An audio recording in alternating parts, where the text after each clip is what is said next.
Bienvenue à tous, je suis ravie de vous accueillir sur ce podcast qui a pour mission de mettre en avant des héros ordinaires. Les personnes que vous allez entendre ont décidé de se battre chaque instant dans un quotidien bouleversé par une maladie, un accident, un handicap ou une épreuve qui a chamboulé leur vie. Je m'appelle Pauline, je suis sensible depuis toujours aux histoires et parcours de vie atypiques et j'ai décidé qu'il était temps de mettre à profit mon accent chantant pour faire ce que j'aime le plus au monde. Partager et échanger avec des personnes remarquables et inspirantes. J'espère que ces témoignages vous aideront à mieux vivre vos petits et grands pépins. Aujourd'hui, je suis ravie de vous proposer le témoignage d'Élodie Fouet, une jeune femme pleine de vie atteinte d'amyotrophie spinale de type 2, une maladie génétique invalidante qui l'a contrainte dès l'enfance à se déplacer en fauteuil roulant électrique et à être accompagnée dans tous les moments de la vie quotidienne. Lors de notre conversation, nous avons parlé de son choix de vivre à 700 km de chez ses parents, des inégalités d'aide en fonction des départements, de sa persévérance pour intégrer le marché du travail et de sa soif d'indépendance et d'aventure. Ce témoignage est l'histoire d'une vie ordinaire au prix d'efforts extraordinaires. Mais je n'en dis pas plus, je vous laisse écouter ma conversation avec Élodie Fouet. Et psst, si vous voulez en savoir plus sur les coulisses du podcast et partager vos impressions avec moi, je vous donne rendez-vous sur le compte Instagram Pépin Podcast. Une dernière chose, rendez-vous à la toute fin de l'épisode pour découvrir le bêtisier en exclusivité. Allez, je vous laisse tranquille, bonne écoute. Bonjour Élodie, merci d'avoir accepté mon invitation. Bonjour Pauline, avec grand plaisir. Nous nous sommes rencontrés grâce à Morgane Legrand, avec qui j'ai enregistré un épisode du podcast qui s'appelle « Vivre avec optimisme malgré un handicap visuel ». Je mettrai le lien dans les notes de l'épisode. Alors, quand elle m'a parlé de toi, elle m'a dit « C'est une personne très curieuse qui ne s'empêche aucune découverte et a une carrière axée sur le social ».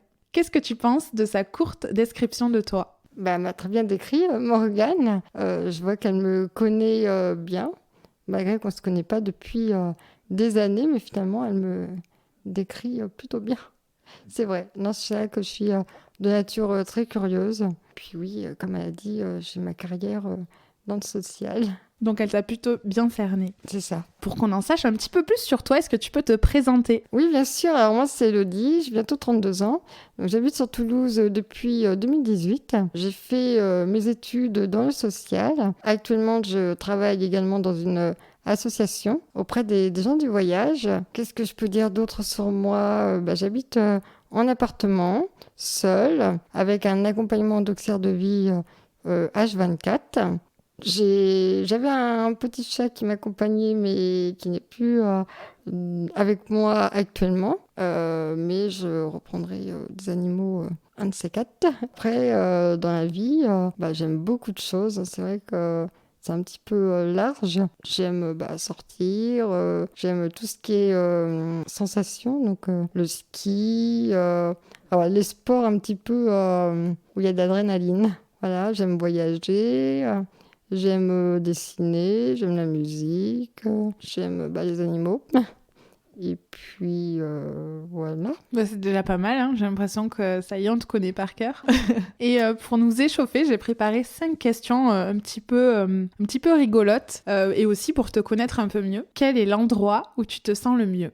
L'endroit où je me sens le mieux, dans la nature. Une préférence, la forêt, la montagne ? Je dirais bien la montagne au final. C'est vrai qu'avant, c'était plus la mer, mais en grandissant, la montagne me va bien aussi. Quel est ton talent caché ? Mon talent caché ? Ou pas caché, d'ailleurs. Quand j'ai le temps, je peux dessiner. Et on me dit que je dessine bien, mais faut juste que j'ai le temps, en fait. Tu dessines des portraits, Oui, je dessine des portraits à un moment donné. Je dessine des portraits. J'aime bien dessiner tout ce qui est personnages. En fait, des personnages, des bonhommes, des animaux. Bon, je suis pas trop paysage pour l'instant, mais voilà, tout ce qui est personnage et les portraits. Question suivante. As-tu une citation ou un mantra qui te motive au quotidien ? Une citation. Moi, j'aime bien dire que rien n'est impossible. Ça, je crois que c'est mon leitmotiv tous les jours. Quelle personne tu admires le plus et pourquoi ? Non, la personne que j'admire le plus, je dirais ma maman, quand même. Ouais, ma maman. Est-ce que tu as une raison ou... Oui, parce que je trouve que c'est une femme forte. Au final, elle m'a élevée pendant pas mal d'années, tout en gérant son travail, moi.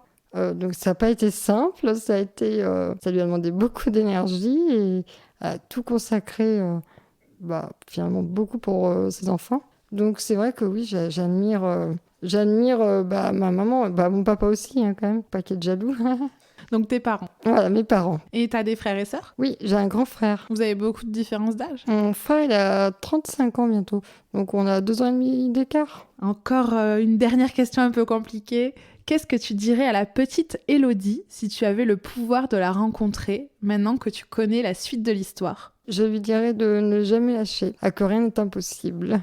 Bon, maintenant que l'on est prête, on va rentrer un peu plus dans le vif du sujet, puisque j'aimerais que tu nous expliques brièvement la maladie dont tu es atteinte. Donc, est-ce que tu peux nous dire en quelques mots et avec tes mots à toi, qu'est-ce que l'amyotrophie spinale de type 2? Alors, l'amyotrophie spinale de type 2, c'est une maladie neuromusculaire dégénérative. C'est une anomalie sur l'ADN, sur un gène, précisément le gène SMN1, qui est localisé sur le chromosome 5, si je fais un petit peu plus en détail. Et c'est lui, en fait, qui permet le fonctionnement des neurones au niveau de la moelle épinière. C'est ce qu'on appelle les motoneurones qui sont responsables du fonctionnement des muscles. Et en fait, ce gène qui est donc défectueux, faut l'imaginer un petit peu comme une batterie de téléphone portable, c'est qu'il n'est pas chargé à 100%. C'est cette protéine en fait qui fait défaut, et moins il y a de charge dans cette protéine, plus ça affaiblit les muscles au fil du temps. Et est-ce que tu te souviens quand ton diagnostic a été posé? Est-ce que c'est quelque chose qui a été su avant ta naissance? Alors, pas du tout. Moi, je me souviens pas du tout parce que j'étais trop petite. Je crois que j'avais à peu près 18 mois quand mes parents ont eu le diagnostic. Donc, j'étais un bébé. Un bébé qui n'a jamais fait ses premiers pas. D'où l'inquiétude de mes parents et d'où le diagnostic qui est tombé plus tard, au final, par rapport à l'acquisition de la marche qui n'est jamais venue, au final. Et c'est le cas des autres personnes atteintes de la même maladie. Il y a des personnes, qui arrivent à marcher et qui perdent progressivement la marche, ou en principe la maladie est déjà déclarée très tôt dans l'enfance. Alors, en fait, c'est une maladie qui a plusieurs stades en fonction du type. Il y a 3 types dans cette maladie. Et du coup, en fonction du type, effectivement, il y a des personnes qui peuvent avoir acquis la marche et la perdre des années plus tard. C'est notamment le cas du type 3. Dans le type 2, en général, c'est rare qu'on acquiert la marche. Et le type 1, pas du tout. C'est vraiment la forme la plus sévère, le type 1. Donc moi, je suis dans la forme intermédiaire. Pas la plus sévère, mais pas non plus la moins légère. Est-ce que tu peux nous dire un petit peu comment s'est passée ton enfance, ta scolarité? Est-ce que tu dirais que tu as eu une enfance plutôt heureuse ou tu étais très souvent hospitalisée? Voilà, nous décrire un petit peu comment tu as vécu les choses. Moi, je dirais que j'ai une enfance plutôt heureuse. C'est vrai que mes parents m'ont éduquée comme une enfant ordinaire. Hein. J'ai pas eu de mauvais souvenirs, mis à part, des fois les hôpitaux, c'est vrai que il y a eu des moments difficiles, hein, forcément, mais c'est pas quelque chose qui m'a marqué non plus, qui m'a traumatisée, on va dire. Après, ça, j'ai eu la chance d'aller à l'école, dans une école ordinaire, et ça a été une grande chance de pouvoir grandir comme tout le monde, au final, et de suivre ma scolarité normale. Après, il y avait pas mal de rendez-vous à l'hôpital, ça c'est vrai, je me rappelle. Et c'était toute une organisation, surtout pour mes parents au final, hein, qui travaillaient à temps plein et qu'il fallait en même temps pouvoir assurer les rendez-vous, la scolarité de moi-même et puis de mon frère. Donc c'est vrai que ça, c'était une organisation, mais au final qui s'est bien accordé au final. Et comme tu viens de le dire, tu as eu la chance d'avoir une scolarité, on va dire, en milieu ordinaire. Tes parents t'ont élevé, on va dire, de la façon la plus normale possible. Est-ce que tu as un souvenir de ta prise de conscience que par rapport à d'autres enfants, tu avais quand même une différence? Justement, j'ai eu une prise de conscience très tardive.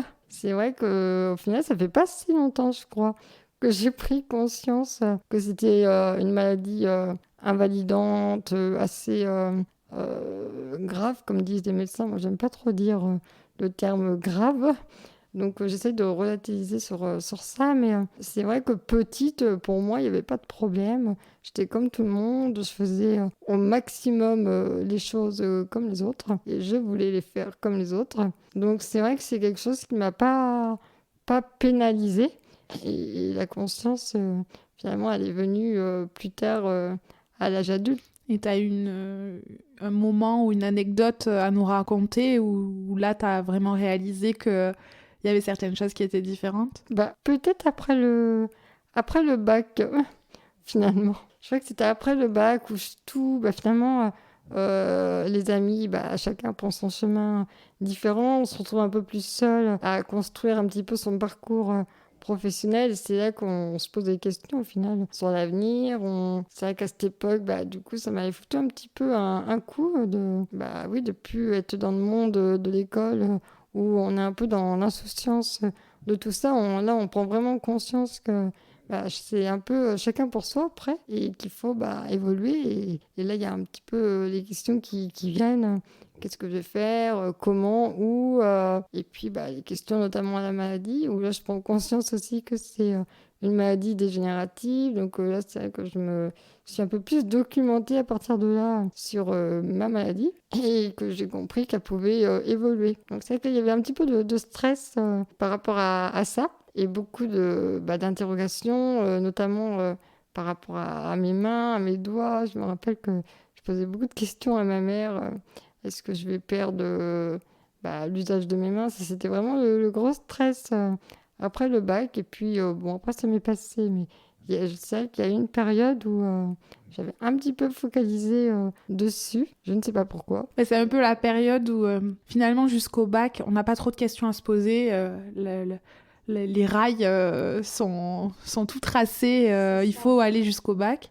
Et puis après le bac, on me dit, OK, qu'est-ce que tu veux faire de ta vie? Puis je pense que jusqu'au bac, j'étais vraiment entourée de mes amis. C'est vrai que c'était un peu finalement mes membres. Donc je voyais pas le handicap. J'étais dans un cocon et en fait c'est après le bac où je me suis dit, ah oui, c'est vrai que il faut que je me débrouille toute seule moi-même. Il faut que je me construise. Faut que je... Et oui, il y a toutes les questions qui nous tombent. Donc là, on comprend. Je pense que c'est à partir de là où vraiment je me suis posé plein de questions. Et tu trouves que tu as été trop couvée? Ah non, pas du tout. C'est ma mère. Je sais qu'elle ne m'a pas fait de cadeau. Après, elle m'a pas. Voilà. J'étais bien. Oui, normal. Non, j'étais bien. J'ai pas été trop couvée, au contraire. Hein. Ma mère, c'est vrai que c'était comme tout le monde. Elle voulait que je sois comme tout le monde. Et du coup, si je faisais pas les choses bien, elle me faisait savoir. Non, sur ça, je pense pas que j'ai été couvée. Après, je pense que c'était moi qui était dans mon monde, peut-être bisounours au final. Mon bisounours jusqu'au bac. Et après, oui. Puis peut-être que je me suis intéressée un peu plus à la pathologie. J'ai regardé peut-être un peu plus de témoignages. Et c'est vrai que de voir les autres avec ma pathologie, comment ça pouvait évoluer, je pense que quelque part, ça m'a stressée. Sans non plus... je me suis pas apitoyée sur mon sort par rapport à la maladie, même à la prise de conscience. Dans tous les cas, il fallait que j'avance et coûte que coûte. Donc voilà, c'était juste qu'il fallait que, oui, comme tout le monde, au final, je pense que de toute façon, après le bac, on est tous un petit peu dans le même bateau. Il y a toutes les questions qui tombent. Et je vais faire un petit saut dans le temps. Tu en as parlé un petit peu tout à l'heure, mais depuis quelques années, tu as aménagé à Toulouse, toute seule. Donc tu as quitté le nid, hein. Tu as quitté tes parents pour vivre ta vie. J'aimerais savoir comment tu as choisi le Toulouse comme lieu de vie. Alors moi, je viens de Chartres. C'est vrai qu'on me pose souvent cette question, pourquoi Toulouse? Alors, j'ai pas de réponse vraiment précise, mis à part que je voulais partir de Chartres et qu'il me fallait une ville où je pouvais m'autonomiser, une ville accessible à l'handicap, une ville où je savais qu'il y avait un petit peu tous les équipements, une ville, une ville accessible. Voilà, c'est ça. Une ville accessible. Et puis, Toulouse, je voyais beaucoup de publicités à la télé. Toulouse a tout. venait à Toulouse. Non. Si, c'est vrai. Ah, même à l'aéroport, je me rappelle, il y avait des pancartes Toulouse à tout. Je me suis dit, bon, bah, ça va être Toulouse. Au moins, c'est pas trop loin de la mer, pas trop loin de la montagne. C'est parfait. Ok, et alors, t'as été déçue ou pas? Non, pas du tout. J'ai été bien accueillie. Dès le départ, je pense que j'ai eu beaucoup de chance, même quand je suis arrivée. Tout m'a souri, en fait. Même pour la recherche de logement, le service civique que j'avais effectué, le service d'aide à domicile qui m'a accueilli, qui m'a accompagné dans leur assos au final. Ça a été un bel accompagnement pour que je puisse aussi prendre mon envol chez moi, sans mes parents, et du coup avec toute une équipe d'intervenants H24.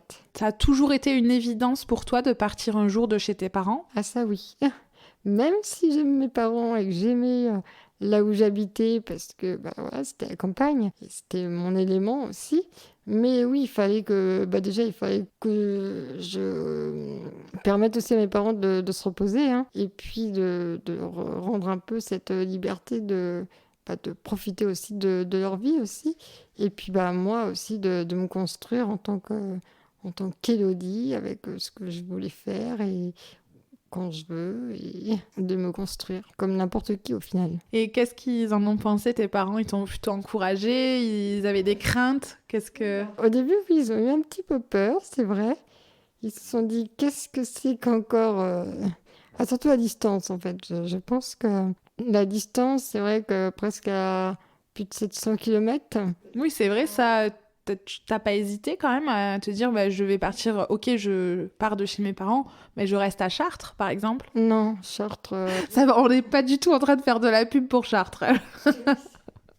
Non, j'aurais pas pu avoir la même évolution à Chartres qu'à Toulouse, notamment rien que par rapport à l'aspect des aides humaines. Malheureusement, tout le monde ne le sait pas, mais il y a beaucoup d'inégalités en termes de prestations de compensation d'handicap d'un département à un autre. Et c'est ça qui fait que des fois, bah, les personnes choisissent aussi le lieu en fonction du département, si je peux dire, le plus généreux. Et du coup, bah, c'était pas possible pour moi d'avoir ma vie en toute autonomie à Chartres parce que bah, j'aurais jamais eu du H24 en termes d'aide humaine. Au niveau personnel disponible ou au niveau des financements? Au niveau des financements. Ah oui, d'accord. Ah oui, c'est... Et ça, tu sais à quoi c'est dû? Est-ce que c'est parce que ça dépend de la richesse en gros du département? Ou... Enfin... Je pense que c'est... Bon, j'espère que le département de Chartres ne m'écoutera pas. Non, je pense que ça dépend. C'est vraiment une histoire de politique, je pense, parce que Chartres, en soi, ils ont les moyens, mais peut-être pas axés sur les mêmes priorités. Je pense. Après, je ne connais pas les budgets, c'est vrai, mais je pense que c'est plutôt une histoire de priorité, de politique, et malheureusement, ça ne devrait pas. On ne devrait pas être à choisir son département parce qu'il n'y a pas de financement pour compenser un handicap. À chaque fois qu'on m'en parle de ça, je connaissais déjà le problème pour le matériel médical, par exemple, avec les MDPH. Je sais que au niveau des départements, c'est pas toujours les mêmes remboursements, mais je savais pas que c'était pareil. En fait, c'est la MDPH aussi qui s'occupe des aides humaines aussi. C'est ça. Et ça, comment t'as fait toi pour te renseigner? C'est le bouche à oreille? Enfin, comment t'as su qu'à Toulouse, on était mieux lotis qu'à Chartres? Je m'étais renseignée, je crois. Oui, je crois que je m'étais quand même renseignée. Ou j'avais dû regarder, parce que je sais qu'il y a une carte nationale disponible sur je sais pas si c'est le bon terme, mais sur la générosité de la PCH. Et je pense que déjà par rapport à ça, je m'étais un petit peu fait mon idée. Puis après, j'avais dû me rapprocher des associations dans le handicap pour avoir aussi des retours, être sûr qu'il n'y aura pas de soucis une fois que je serai installée ici. Et pour ceux qui connaissent pas trop, est-ce que tu peux juste rappeler ce que c'est la PCH? La prestation de compensation du handicap. Donc, c'est une prestation qui permet de financer soit des aides humaines ou soit des aides exceptionnelles telles qu'un aménagement de véhicules, du matériel, une aide pour un animal, parce qu'on peut aussi avoir une aide si on a un animal d'assistance. C'est vraiment pour compenser des charges spécifiques liées à l'handicap. Tu en as déjà un petit peu parlé, mais comment tu t'es organisée avant ton arrivée à Toulouse? Le déménagement pour trouver l'appartement? En fait, je me suis pas tellement organisée. D'accord. Il faut savoir que je suis quelqu'un de très spontané. Quand j'ai une idée dans la tête, je le fais comme ça. C'est pas forcément réfléchi un minimum, mais c'est vrai que j'ai fait un peu tout sur le tas, vraiment quand je suis arrivée ici, en fait. C'est que quand je suis arrivée ici, déjà, je ne savais pas du tout où j'allais loger, je ne savais pas du tout comment ça allait se passer. Et au final, j'attendais déjà le feu vert de mon arrivée à Toulouse, c'était d'être reçue pour le service civique. C'était le feu vert, en fait. Il fallait que je sois prise dans mon projet de service civique. Donc en fait, tu avais fini tes études et avant de travailler, tu as voulu faire un service civique en France. En fait, j'ai fini mes études en octobre 2017.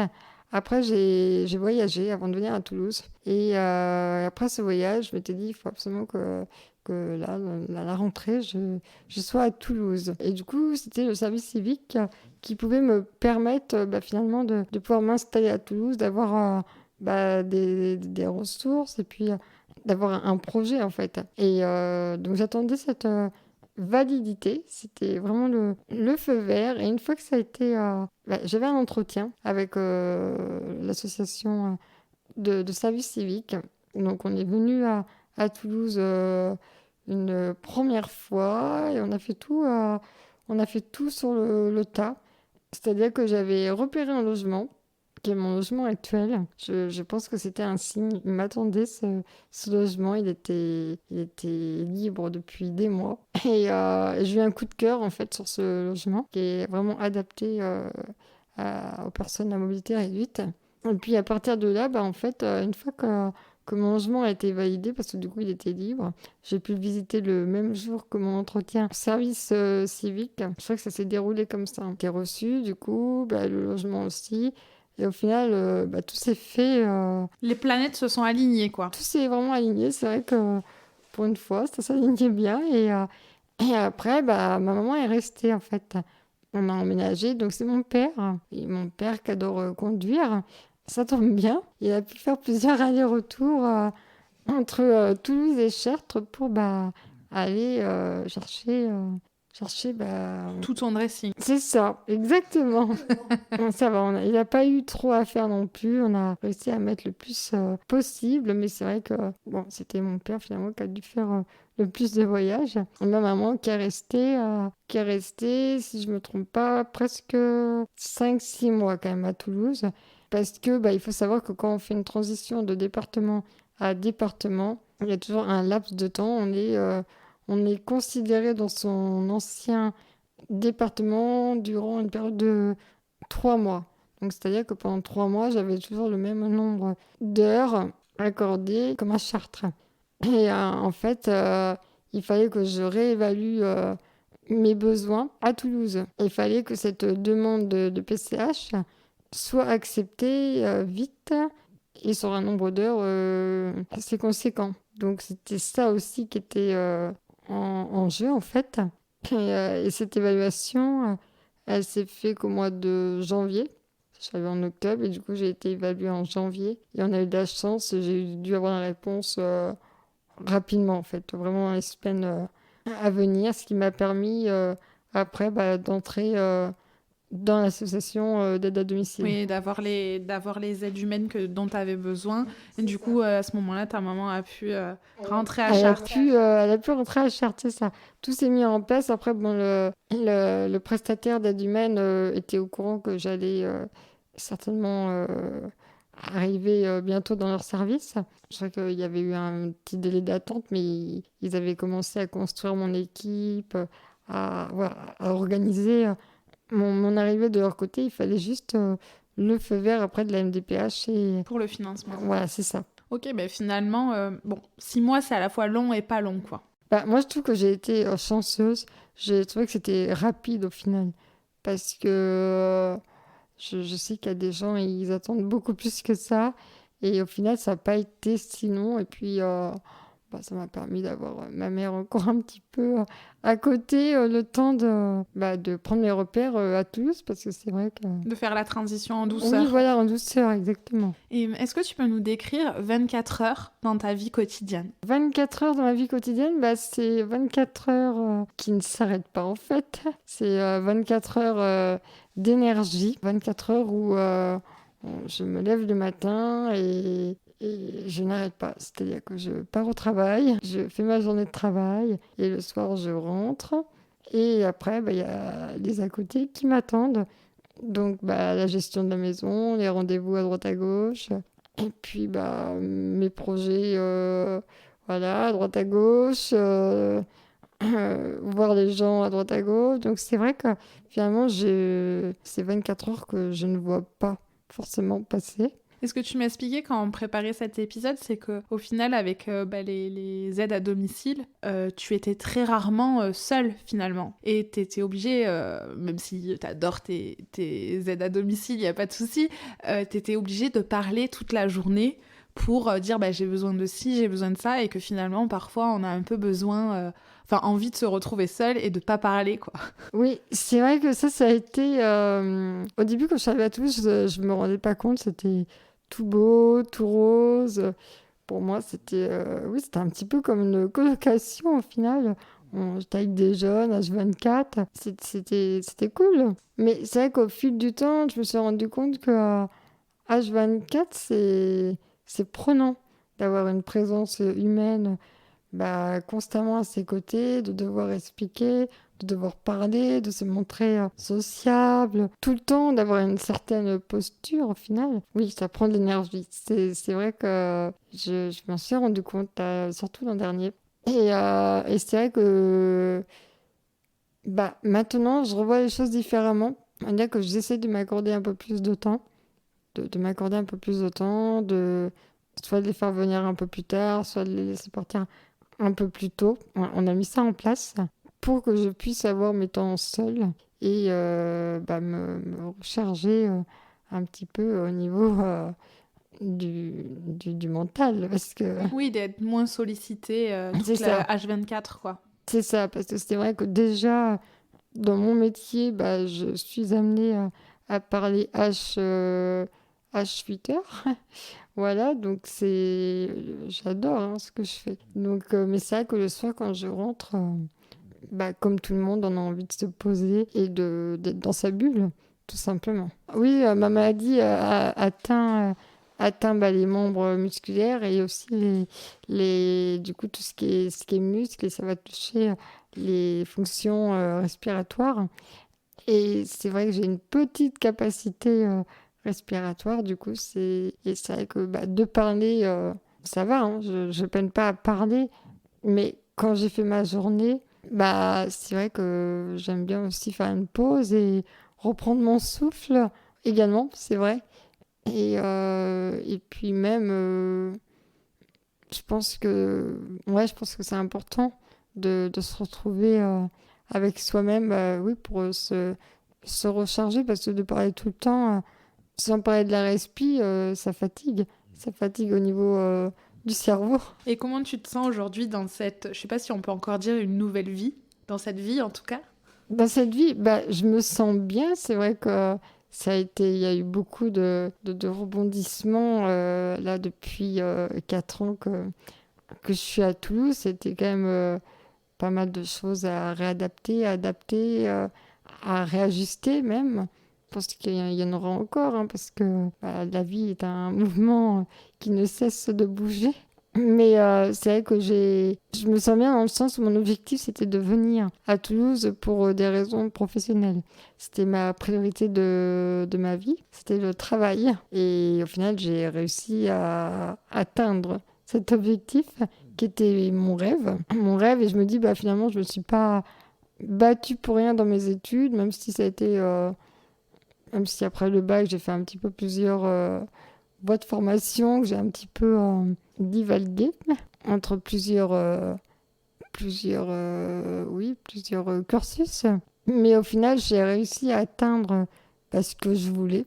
Et c'est ça qui me rassure et qui me fait plaisir. C'est d'avoir atteint mon objectif.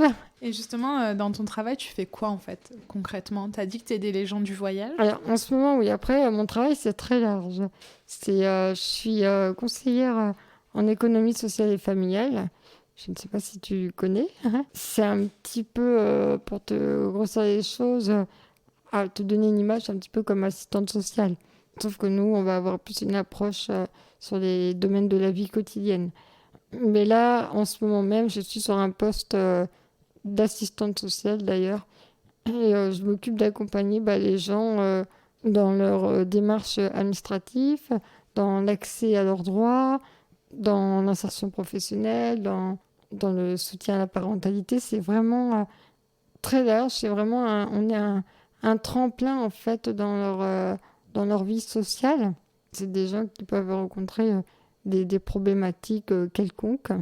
Et le but d'un travailleur social, c'est d'essayer de pallier à ça, de compenser aussi. Et donc, tu reçois des gens toute la journée. C'est ça. Est-ce que ton fauteuil roulant, c'est pas du tout un sujet ou parfois tu as des réactions un peu surprenantes? Mais non, justement. Mais je pense que, en tout cas, moi, je le ressens pas. Et en fait, le fait que je ne focalise pas non plus sur mon handicap, je pense que les gens me voient au naturel et je mets pas mon fauteuil en avant, même s'il se voit.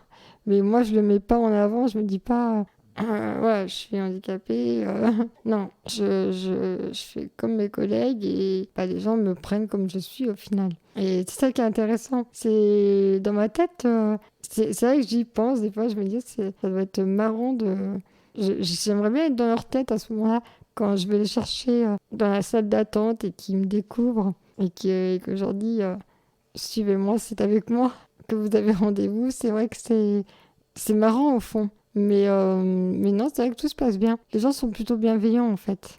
Non, mais tant mieux. Et aujourd'hui, on parle beaucoup d'inclusion. Donc j'aimerais savoir si tu te sens exclu de la société. Ou non, non. Non, alors je me sens pas du tout exclue de la société. Je me suis jamais sentie exclue. Mais peut-être parce que j'ai eu la chance aussi d'être intégrée de manière naturelle et facilement. Au final, pourtant, je n'allais pas forcément vers les gens. J'ai eu beaucoup de chance que les gens viennent vers moi. Alors, je ne sais pas pourquoi. Mais c'est vrai qu'après, je me suis pas sentie exclue. Peut-être aussi parce que je me suis aussi... j'ai tout fait aussi pour être inclus. Oui, je pense que tu as un état d'esprit où on sent que tu fais beaucoup de choses pour t'intégrer et que... finalement, le fauteuil soit pas du tout un sujet. C'est ça. En fait, moi, le fauteuil fait partie de moi, mais il ne fait pas... C'est pas le fauteuil qui va dicter ma vie, en fait. C'est aussi un obstacle que je vais me dire, on peut pas le faire. Au contraire, plus il y a des obstacles, plus ça va me défier, en fait. Et c'est ça que j'aime, finalement. C'est d'essayer de trouver des solutions pour sauter les obstacles en fait. Et est-ce qu'il y a des préjugés sur le handicap qui t'agacent? Des préjugés sur le handicap, en fait, vu que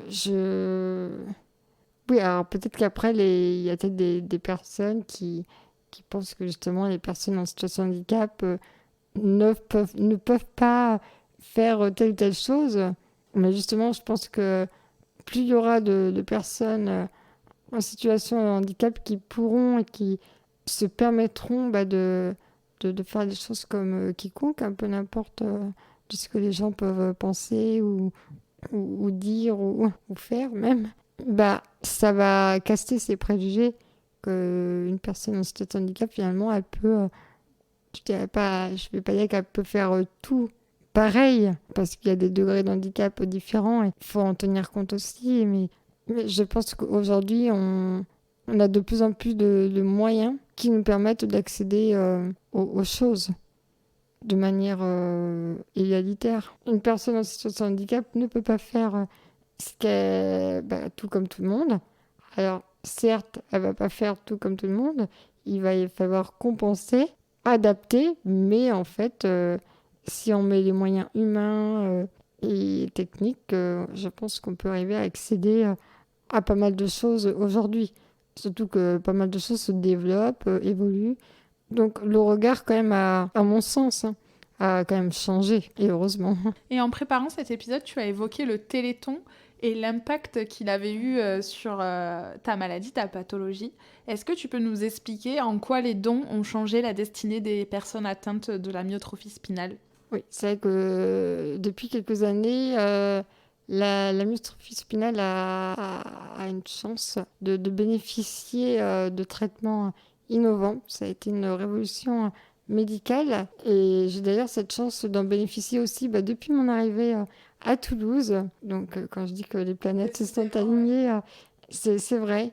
Parce que je faisais partie des premiers patients à tester ce traitement. Ce traitement permet, c'est une injection au niveau de la moelle épinière. Et ça permet de stopper ou de stabiliser en tout cas la maladie dans son évolution. Donc c'est vrai que c'est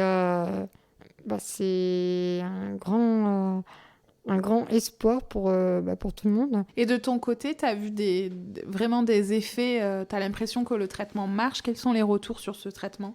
Alors moi, c'est vrai qu'une fois que j'ai eu les injections au début, ça a été assez spectaculaire, les premières injections.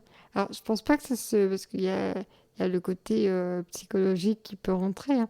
En effet, l'excitation, voilà. Mais je pense qu'il y a vraiment eu un truc réel, ça c'est sûr. C'est au niveau du tonus de mon cou, notamment. Mon cou, avant, avait plus de faiblesse. Je me rappelle, quand j'arrivais à Toulouse, il fallait encore me tenir un peu la tête dans certains déplacements, quand il y avait des bus ou dans les transports. Et depuis, on n'a plus besoin. On ne tient plus la tête du tout. Et ça a été... c'était le traitement. Ça, il n'y a pas photo. Et ça a été magique parce que ça prouve que ça fonctionne. Et encore au jour d'aujourd'hui, j'ai mes injections. Je ressens plus trop d'effets. C'est vrai que là, ça se stabilise, même si j'avais pas l'impression que ma maladie se dégradait, hein. Mais en tout cas, j'ai pas le sentiment qu'elle évolue. Et c'est le plus important. Après, on n'a pas encore de recul suffisamment lointain pour dire si c'est bon ou pas. Mais en tout cas, sur ma part, hein, parce que ça a été mis sur le marché, c'est pas pour rien. C'est que ça fonctionne, ça fait ses preuves. Il y a d'autres traitements qui ont vu le jour en parallèle ces dernières années, qui permettent justement aux personnes d'avoir une meilleure qualité de vie parce que ça permet de retrouver de la force dans les membres ou bien de stopper la maladie. Et c'est vrai que je sais qu'il y a la thérapie génique aussi. Tout ce que je peux dire, c'est que maintenant il y a des bébés qui peuvent bénéficier de la thérapie génique et on arrive à réparer le gène défaillant. Et plus c'est pris tôt, plus les résultats sont spectaculaires, puisqu'on a des enfants qui retrouvent l'acquisition de leurs bras, de leurs jambes et qui pourront probablement marcher dans quelques années. Moi, je suis convaincue que la maladie est en voie de disparition et que nous, on est les derniers dinosaures.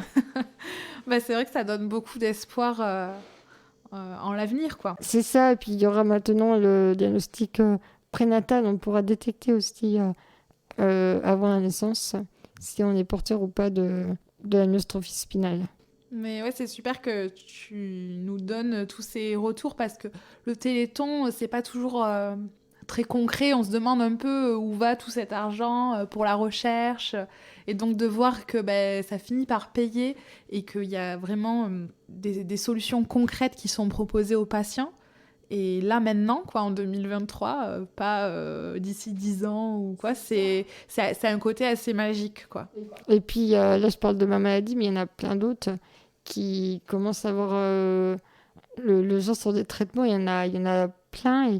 Et faut savoir que le Téléthon, c'est pas que pour les maladies neuromusculaires non plus. C'est que ça concerne les maladies même les plus courantes. En fait, tout le monde doit se sentir concerné en fait par la recherche, parce que c'est vrai qu'on parle des maladies musculaires, neuromusculaires, mais ça peut être des maladies du sang, de la peau, du cœur, c'est très large.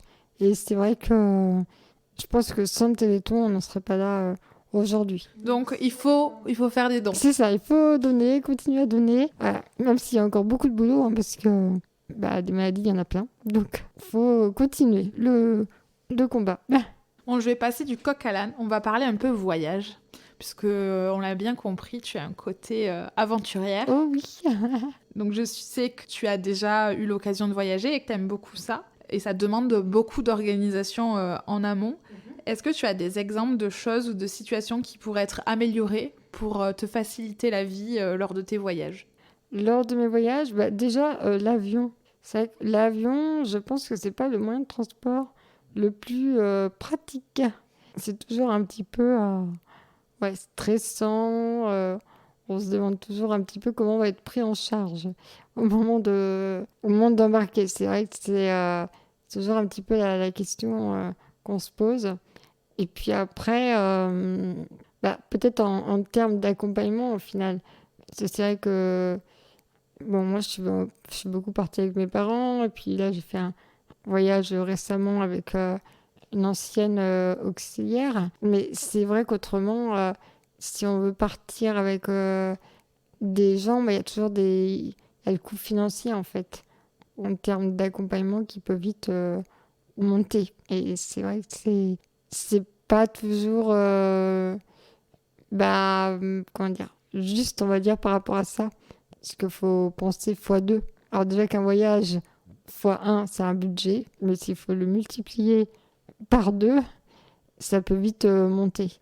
Et en fonction des personnes qui ont besoin d'accompagnement H24 ou même quelques heures, qui ne peuvent pas voyager seuls, forcément, il faut prendre tout ça en compte. Oui, c'est ça, parce que j'allais dire, tu peux demander à des entreprises, des auxiliaires de vie sur place. Mais en fait, il faut quand même une personne le temps du transport. Et en plus, ça dépend où on va, parce qu'il faut savoir parler la langue. Si on va dans un pays étranger où on ne parle pas français... C'est compliqué de faire confiance à de nouvelles personnes. C'est quand même plus pratique de partir avec son équipe, quoi. Oui. Mais forcément, c'est un budget. Et ça, c'est vrai que je pense encore une problématique peut-être qui est pas encore...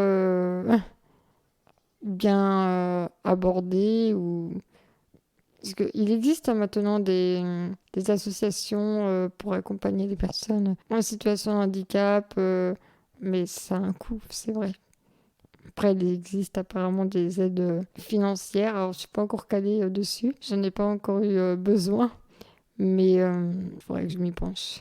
Et comment tu as été reçue dans les pays où tu es allée ? Est-ce que tu as une anecdote à nous raconter ? Alors, moi, mon plus beau voyage, en tout cas, ça restera, en tout cas jusqu'à maintenant, ça restera la Thaïlande. La Thaïlande, j'ai été super bien reçue. C'est vrai que je crois que ça a été la grande surprise. Les gens étaient, je crois qu'ils ne voyaient même pas le handicap. Pour eux, je pense que pour eux, aider font partie de leur culture dans tous les cas. Et c'est vrai que là-bas, j'ai l'impression que rien n'était accessible. Alors ça, par contre, rien n'est adapté, mais tout est possible. Et en fait, c'est ça que j'ai kiffé. C'est que je me suis dit, waouh, ça va être... C'est vrai, quand je suis arrivée là-bas, que j'ai vu les marches qui étaient hautes, je me suis dit, dans quoi je me suis engagée. Et au final, ça s'est super bien passé parce que justement, les Thaïlandais, là-bas, dès qu'ils te voient devant une marche... Ils te demandent pas si tu as besoin d'aide. Ils prennent le fauteuil à deux et ils avancent avec toi et on monte les marches ensemble, en fait. Et c'est vrai que ça a été magnifique. À la base, j'ai fait tout ce que j'aurais pas fait en France. Oui, ils sont très solidaires et tout est possible. C'est un peu les rois de la débrouille. Là-bas, comme ils disent, nos problèmes. Là-bas, c'est nos problèmes. Et c'est ça qui est top, c'est que même si au niveau de la sécurité, on n'est peut-être pas non plus dans... Voilà. Mais au final, c'est pas trop grave parce que sur le moment, on profite, on vit en fait. Et c'est l'aventure, donc... L'aventure sans risque, finalement, ce serait pas pas la même aventure. C'est quoi ton plus grand rêve de voyage? Mon plus grand rêve de voyage, c'est la Nouvelle-Calédonie. C'est vrai que ça fait des années que je me dis qu'il faut que j'aille en Nouvelle-Calédonie. Donc, j'espère que j'arriverai à y aller. De toute façon, oui, j'irai. Je suis jamais allée, mais c'est tout ce que je te souhaite. Il paraît que c'est beau, en tout cas. Donc, Oui, au vu des images sur Google. voilà, c'est ça. Ça fait rêver. De toute façon, tout ce qui est île, c'est vrai que les îles, moi, je suis fan. Ouais, t'es quand même fan de la mer, hein. Tout à l'heure, tu m'as dit la montagne, mais la montagne en France, mais à l'étranger. En fait, la montagne, parce que j'aime le ski, et du coup, le ski, c'est vrai que il n'y en aura pas à la mer, mais voilà. Et pour faire du ski, c'est avec une coque et un moniteur de ski, c'est ça? Et est-ce que la coque, elle peut être... En gros, est-ce que tes parents peuvent faire du ski avec toi ou il y a forcément un moniteur de ski? Alors, mes parents pourraient éventuellement faire du ski avec moi, mais il faudrait qu'ils soient un minimum formés. Voilà, je préfère prendre un moniteur bien calé parce que... Beau gosse. Oui, beau gosse. J'ai eu des personnes très âgées. Et c'est vrai que, sur le coup, quand on leur demande leur âge et qu'ils nous disent 82 ans, non, c'est vrai. Mais franchement, j'ai vécu des super moments avec eux. Parce que c'est leur passion. Ils connaissent tout sur la montagne. Ils t'expliquent tout. Et en fait, c'est un échange. Mais c'est vrai que moi qui fait pas confiance comme ça, je pense que quand je skie, c'est le seul moment où je donne ma confiance, où je fais confiance aussi rapidement. Parce que je crois qu'on n'a pas le choix en plus. Si on veut descendre les pentes, faut pas réfléchir. Et c'est vrai que c'est ça qui est excitant aussi. C'est cette espèce d'adrénaline que ça procure quand ils vont vite et que ça s'arrête pas en fait parce qu'ils connaissent leur métier, donc c'est des sensations ça que j'aime. D'accord, on arrive tout doucement aux questions de la fin. D'accord. Est-ce que tu as un livre, un podcast, un film ou une musique que tu as envie de nous conseiller? Alors, j'écoute beaucoup de musique. Alors, j'écoute tout genre de musique. Ma musique, ça fait partie de ma vie. Tu ne me verras jamais rouler sans musique.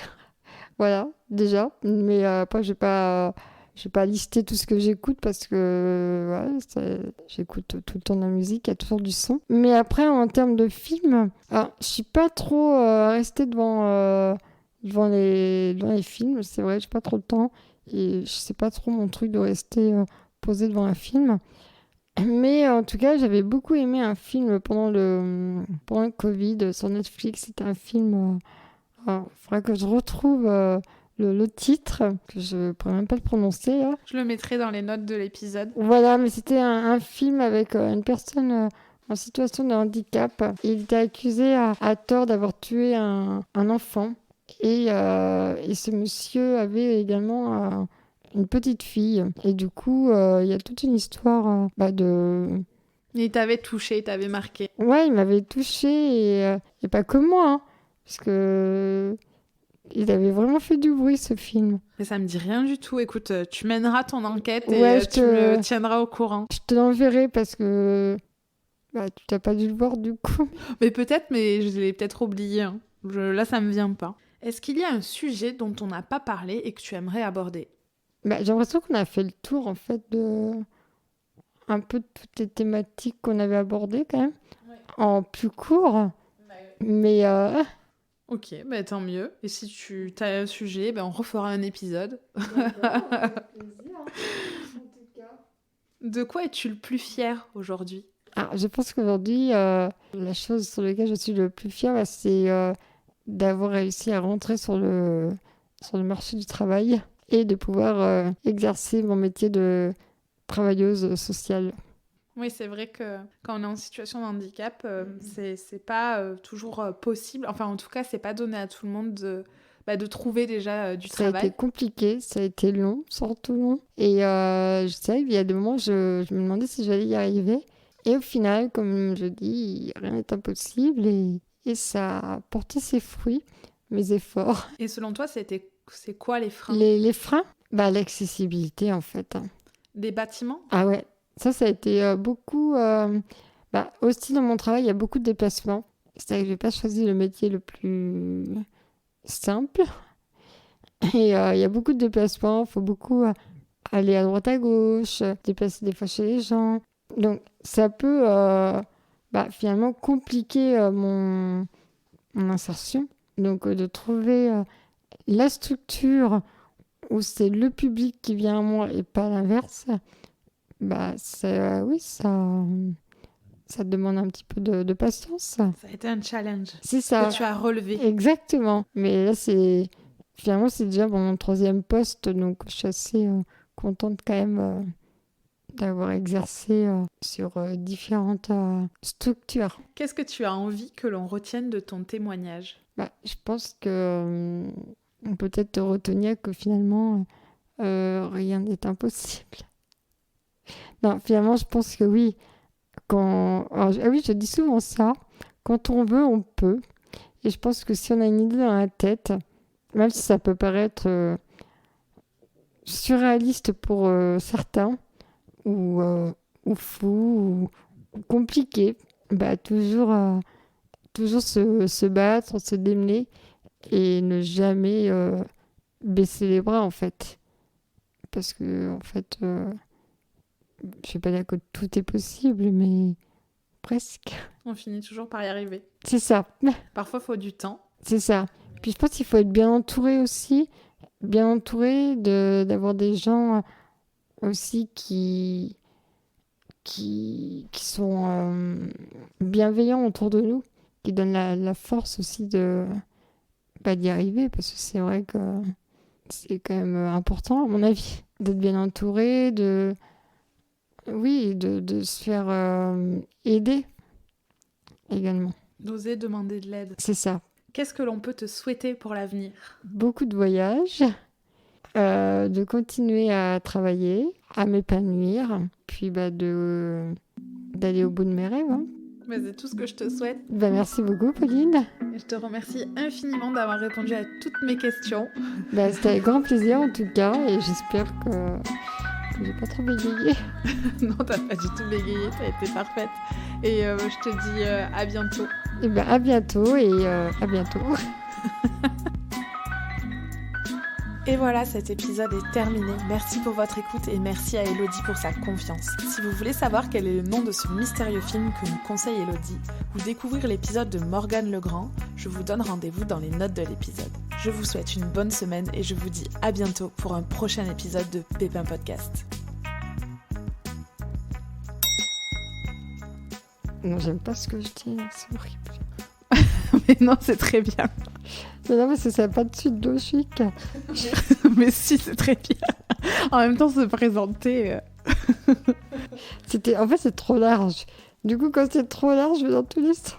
Alors, t'inquiète pas, les prochaines questions sont plus précises. Celle-là, on peut la recommencer. Oui. On va refaire 3 fois toutes les questions. C'est sûr qu'à mon avis, 1 heure, ça va pas être suffisant. On se reverra plusieurs fois. Est-ce que tu peux te présenter pour qu'on l'en... Voilà, c'est moi qui arrive pas. Peux-tu te présenter pour qu'on l'en...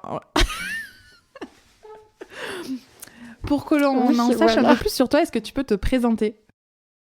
Je me suis pas non plus... Je me suis pas morfond... Je me suis pas non plus... Je vais te débrouiller parce que je sais pas comment on dit.